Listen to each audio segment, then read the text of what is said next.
Siria está aquí, a 8 horas de avión de España. Es la mitad de grande y su población se concentra aquí. ¿Por qué? Porque toda esta zona es un enorme desierto, pero un desierto muy importante. Tiene 1/3 de las reservas de petróleo del mundo y también de gas natural.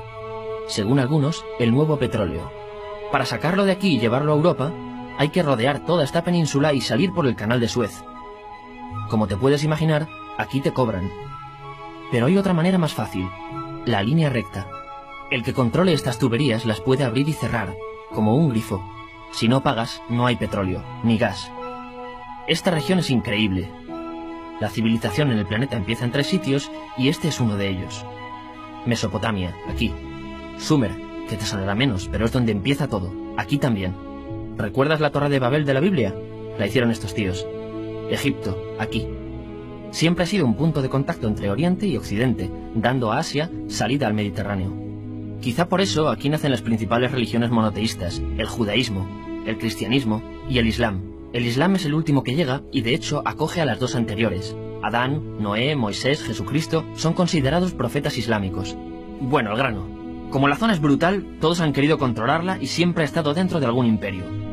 Los persas, los griegos, los romanos. El imperio romano termina partiéndose en 2 y finalmente solo sobrevive esto. Ahora es cuando la última religión monoteísta, el islam, construye su propio imperio. ¿Te acuerdas de las cruzadas?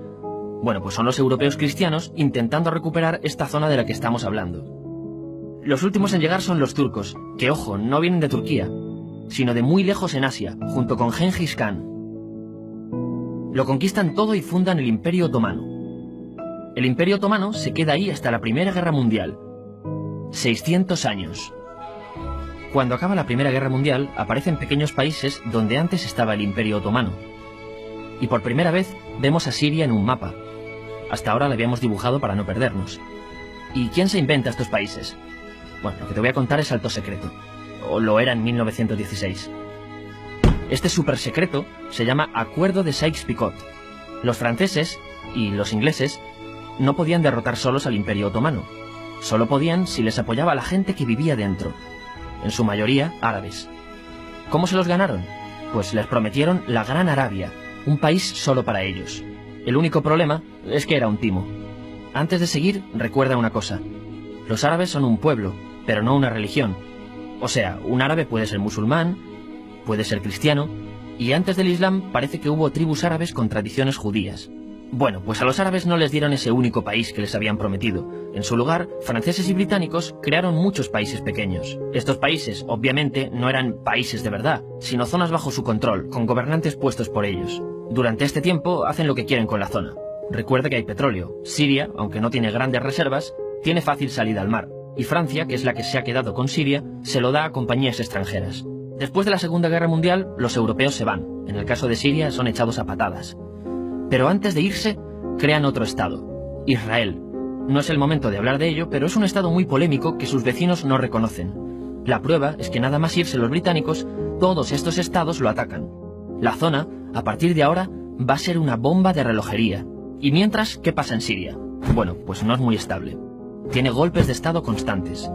En esa época, aparece en Siria una ideología que se hace con el control y se expande por el mundo árabe, el Ba'ath. Esta ideología mezcla el antiguo sueño de una sola nación árabe con ideas socialistas. Y algo muy importante, es laica, o sea que no es religiosa. Siria se llega a unir con Egipto, un país con el que no tiene frontera. Pero no es algo raro, muchos de estos países intentan hacerlo también. Como recordarás, a esta gente se le había prometido un solo país y las ganas las seguían teniendo. Pero la unión falla. En este tiempo, Egipto les convence para nacionalizar el petróleo. En Siria, Al-Assad, el padre del Assad de ahora, se convierte en jefe del estado Ba'ath. En Irak, también Ba'ath, comienza a ganar fuerza Saddam Hussein. Las diferencias entre ambos países dividen a los partidos Ba'ath de otros países en pro-Siria o pro-Irak. Ahora ocurre la Guerra Fría. El mundo se divide en 2. O eres de Estados Unidos o de la Unión Soviética. Son años muy movidos en los que se pegan constantemente con Israel, invaden su vecino Líbano y comienza una oposición islamista al régimen Ba'ath de Assad. Los hermanos musulmanes. Vale, volvamos atrás un momento. Recuerdas que la mayoría de árabes eran musulmanes, ¿verdad? Bueno, pues dentro de los musulmanes hay 2 ramas fundamentales. Suníes, la mayoría, y chiíes. En el caso de Siria, a pesar de ser un estado laico, los gobernantes como Assad y los jefes militares eran chiíes, los cuales representan menos del 13%. En cambio, casi el 70% de la población es suní. Un dato curioso es que los cristianos son casi el 10%. Que los chiíes controlen el gobierno y ejército mosquea a la población suní, y ese sentimiento es aprovechado por los hermanos musulmanes, islamistas radicales suníes. Estos toman las armas en la ciudad de Hama, en contra del gobierno, y Assad acaba con la revuelta a costa de matar miles de civiles y encarcelar a mucha gente. En el año 2000, Assad padre muere, y le sucede Assad hijo. Ante las presiones, libera a muchos presos, trae internet y esperanzas de cambio. Hay un periodo de gran debate político y aparece la oposición. También vuelven los hermanos musulmanes. Los siguientes años son difíciles. Arrestan a la oposición. Y Bush incluye Siria en el eje del mal, y esto la aísla. Está mal visto negociar con Siria. Los kurdos, un pueblo que vive repartido por varios países de la zona, comienzan a protestar también. Hay represión y muertos. En 2011, te sonará esto, ocurre la Primavera Árabe. ¿Qué es esto? Bueno, es una protesta que se va propagando por todos los países árabes pidiendo más democracia. Como ves, el mundo árabe, a pesar de estar dividido en países, tiene tendencias generales. Cuando llega a Siria, Assad hijo termina usando el ejército y en los enfrentamientos mueren unas 1000 personas. Los enfrentamientos irán escalando hasta que se conviertan en guerra civil. No hay un momento exacto de inicio. Lo importante es que hoy en día hay numerosas facciones en juego. Vamos a verlas. Pero primero piensa en que todo está dividido entre chiíes, la minoría, y suníes, la mayoría. Chiíes, y además laicos, o sea, no religiosos, son el gobierno de Al-Assad. Controla todo esto, que si recuerdas son básicamente las zonas chiíes del país, y está enfrentado al resto. También mayoritariamente laico, pero suní, es el Ejército Libre de Siria, o FSA en inglés, junto con el Frente Islámico, que es religioso, y otros 70 y pico grupos más, forma una coalición que la prensa llama simplemente la oposición.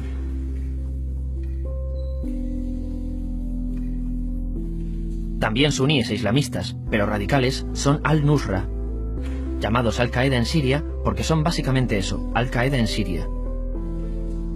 Otros islamistas radicales son el ISIS o Estado Islámico. Salen de Al-Qaeda en Irak, controlan la mayor parte de Siria e Irak y se han hecho famosos por sus atrocidades. Su objetivo teórico impacta a muchos. Es un Estado Islámico a lo largo de Asia, África y Levante. Aunque a ti ya te suena, ¿verdad? En naranja tenemos al pueblo kurdo, que recordarás porque el presidente Al-Assad lo reprimió, al igual que gobiernos de países próximos también lo hacen. Ahora controlan militarmente esta zona. Antes de terminar, repasemos los apoyos internacionales a fecha de octubre de 2015. Las fuerzas de Al-Assad son apoyadas por Rusia, que ya tenía base militar en el país antes del conflicto, Irán y China. Todos son países de lo que Europa llama Oriente. En contra de Assad, apoyando a la llamada oposición, luchan Estados Unidos, Turquía, Francia, Gran Bretaña y Arabia Saudí. Podemos terminar con algunas conclusiones. Te advierto que esto ya es pura opinión. Si recapitulamos, vemos que la región es estratégica. Por su situación privilegiada, todos la quieren. Siria siempre ha estado bajo el paraguas de grandes imperios. Piensa que hace 100 años la actual Francia era Francia. Gran Bretaña era Gran Bretaña. Pero es que hace 200 también, y hace 300 también, y hace 400 también. En cambio, Siria solo es Siria desde hace menos de 100 años, y solo se gobierna a sí misma desde hace poco más de 50. Además, jamás decidieron sus fronteras, se las impusieron. Europa dividió Oriente Medio a su antojo para controlarlo, diseñando países sin tener en cuenta su población. Muchos historiadores dicen que todo pueblo tiene la necesidad de manejar su propio destino, pero estos ingredientes que hemos visto juegan en contra de proyectos como la Siria Ba'ath, que encima usa la represión para mantenerse. En última instancia, lo que producen es una guerra civil. En este contexto no es extraño que aparezcan actores que se alimenten de la desesperación, el sentimiento suní de opresión y la visión de Occidente como invasor. ISIS usa la identidad árabe y la mitología de antiguos imperios.